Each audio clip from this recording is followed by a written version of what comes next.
Des gens vont mourir parce qu'ils ne seront pas vaccinés. Des gens vont mourir parce qu'ils ne seront pas vaccinés. 33 000 infirmiers et médecins sont mobilisés. Mais les Français boudent l'opération et les gymnases restent déserts. Vous voyez, là on était 4 médecins cet après-midi pour 2 box de consultation, une salle d'attente vide, pas de patients, pendant que nos patients en ce moment à l'hôpital n'ont pas de médecin pour s'occuper d'eux.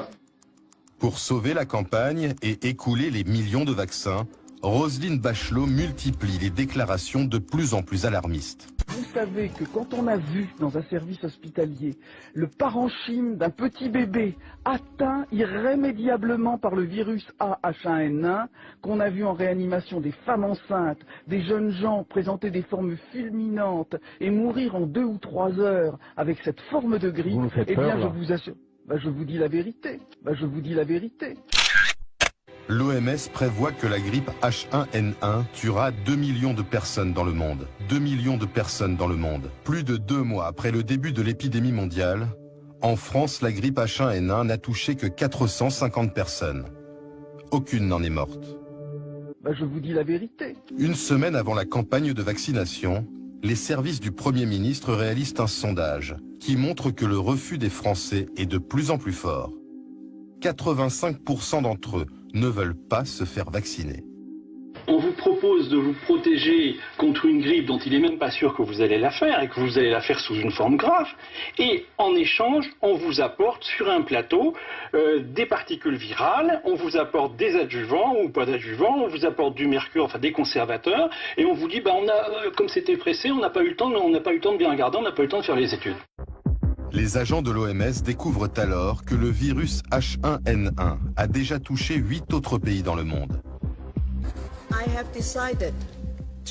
J'ai décidé de passer du niveau 4 au niveau 5 de l'alerte pandémique. Tous les pays doivent immédiatement activer leur plan de préparation pour faire face à la pandémie grippale. C'est un signal adressé au gouvernement, au ministère de la Santé, à tous les autres ministères, à l'industrie pharmaceutique et à l'ensemble des entreprises pour qu'elles prennent des mesures dans l'urgence et à un rythme accéléré. C'est bien l'humanité tout entière qui est menacée. Plus de 2 mois après le début de l'épidémie mondiale, en France, la grippe H1N1 n'a touché que 450 personnes. Aucune n'en est morte. Mais les autorités sanitaires redoutent l'hiver, car par temps froid, les virus deviennent très contagieux. Elles prédisent qu'il fera 30 000 morts. 30 000 morts. C'est sur la base de ces estimations que ce 15 juillet, Roselyne Bachelot annonce que tous les Français qui le souhaitent pourront se faire vacciner. J'ai négocié dans un contexte que vous connaissez de production mondiale limitée l'acquisition de vaccins à hauteur de 94 millions de doses. Ça représente 1 milliard d'euros au point de vue coût. Pour rassurer la population, c'est la ministre en charge de la Santé qui incarne la campagne de vaccination. La stratégie que nous avons, avec Mme Bachelot, décidée est une stratégie qui est adaptée. Elle est adaptée aux nécessités de la lutte contre l'épidémie. Dans la salle, plusieurs journalistes tentent de tempérer cet optimisme en citant des sondages inquiétants. Comment vous réagissez? Est-ce que ça veut dire que les campagnes d'information du gouvernement ont échoué? Pour beaucoup de nos concitoyens, cette pandémie est pour le moment théorique. Et actuellement, la progression de la pandémie est très très rapide. Et donc beaucoup de ceux qui peut-être ne se sentent pas concernés par la vaccination vont au contact de la montée de la pandémie sans doute changer d'avis.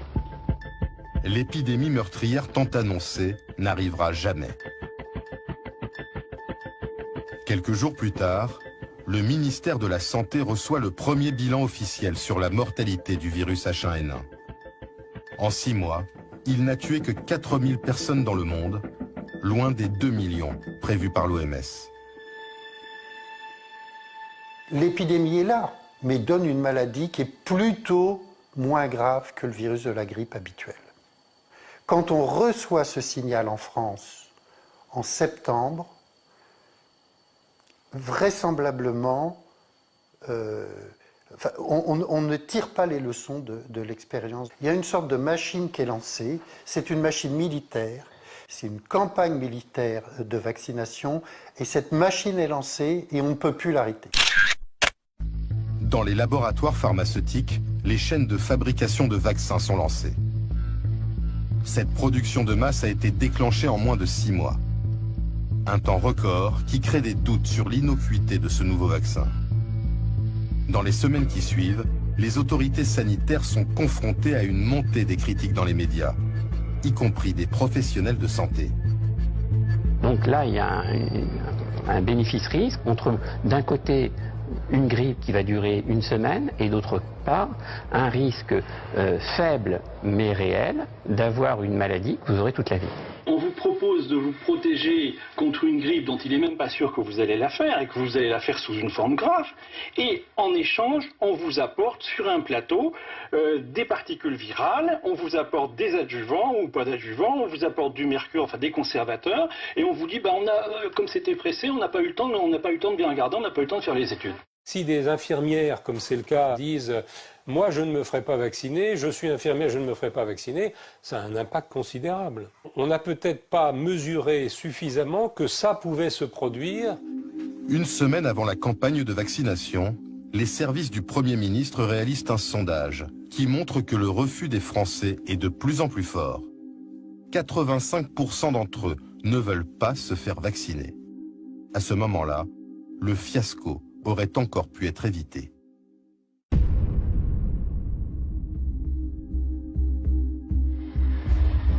Malgré les réticences de l'opinion, le gouvernement s'obstine et la campagne est lancée. Sous escorte de la gendarmerie, des centaines de milliers de vaccins traversent la France pour rejoindre plus de 1000 centres de vaccination. C'est ce jour-là que la ministre de la Santé se met en scène. 33 000 infirmiers et médecins sont mobilisés. Mais les Français boudent l'opération et les gymnases restent déserts. Vous voyez, là on était 4 médecins cet après-midi pour 2 box de consultation, une salle d'attente vide, pas de patients, pendant que nos patients en ce moment à l'hôpital n'ont pas de médecin pour s'occuper d'eux. Pour sauver la campagne et écouler les millions de vaccins, Roselyne Bachelot multiplie les déclarations de plus en plus alarmistes. Vous savez que quand on a vu dans un service hospitalier le parenchyme d'un petit bébé atteint irrémédiablement par le virus A H1N1, qu'on a vu en réanimation des femmes enceintes, des jeunes gens présenter des formes fulminantes et mourir en 2 ou 3 heures avec cette forme de grippe, eh bien je vous assure... je vous dis la vérité.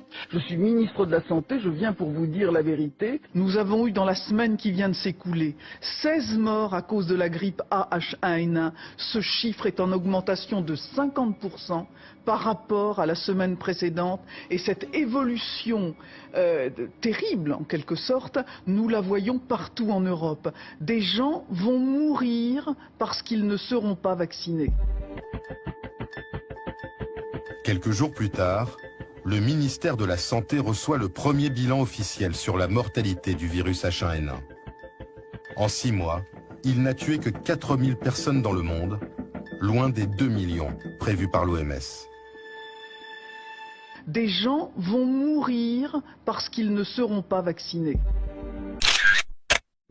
Dans les semaines qui suivent, de nombreux médecins s'abordent la campagne de vaccination dans l'intimité de leur cabinet. Les médecins ayant été exclus du dispositif de vaccination n'auront de cesse de dire à leurs patients, on en a la preuve, on a des enquêtes qui le montrent, qu'il ne faut pas se faire vacciner par le vaccin H1N1 et qu'il faut se contenter du vaccin saisonnier habituel. Écoutez, c'est pas qu'on n'a pas encouragé. Alors, oui, parce que le comble, c'est qu'on nous demandait de demander à nos patients d'aller dans les gymnases. C'est quand même assez compliqué d'aller expliquer l'inverse de ce que vous sentez et de ce que vous croyez bon. On a eu beaucoup de mal à expliquer quand même à nos patients qu'il fallait qu'ils aillent dans le vaccinodrome et que c'était mieux pour eux. On a eu du mal. Parce que franchement, on ne peut pas demander de participer à quelque chose auquel on n'adhère pas. n'adhérions pas à cette campagne. Voilà. En quelques semaines, l'opinion bascule. Notez les résultats de ce sondage CSA pour le journal Le Parisien. À la question « Avez-vous peur d'attraper la grippe A ?», 80% des Français répondent non, contre 18% de oui. C'est un résultat net. Le virus n'inquiète pas. Pour moi, c'est vrai, j'ai pas une vision catastrophique d'une grippe qui finalement voilà, c'est de la fièvre, c'est quelques jours à la maison et on peut le supporter. Je n'ai pas peur de ce virus, a priori, voilà, ça m'inquiète pas assez pour aller me faire vacciner. Je suis naturellement résistant et par rapport à ça, je pense que j'ai pas besoin de vaccin. J'ai du mal à comprendre comment un discours alarmiste, ou disons plutôt un discours de responsabilité, peut décourager les gens de se faire vacciner. Et pourtant, seuls 8% des Français se font vacciner. L'État finit par résilier la commande de 50 millions de doses. Au total, cette campagne coûtera près de 600 millions d'euros, alors que la grippe H1N1 ne fera que 302 victimes, 6 fois moins que la grippe classique. Quand on a une réaction qui ne correspond pas à la réalité épidémiologique, les gens pensent qu'il y a un autre objectif, il y a un autre but qui leur est caché. Ce sera le début de l'ère des rumeurs, le début de l'ère du soupçon, l'effondrement de la confiance. Depuis la crise H1N1, plus de 40% des Français n'ont plus confiance dans les vaccins. Alors, que se passera-t-il en cas de nouvelle pandémie ? Aujourd'hui, c'est Agnès Buzyn, la ministre de la Santé, qui est en charge de ce dossier très sensible. Dans l'opinion publique, il y a quand même eu l'idée que cette campagne avait été pilotée en coulisses par le lobby pharmaceutique. Le patron de Sanofi avait dit devant ses actionnaires, ce vaccin, ce sera une opportunité significative en termes de revenus. C'est un joli coup de fouet pour nous, pour le chiffre d'affaires et pour le cash flow. Est-ce que vous comprenez que nos concitoyens soient un peu révoltés par cette forme de cynisme ?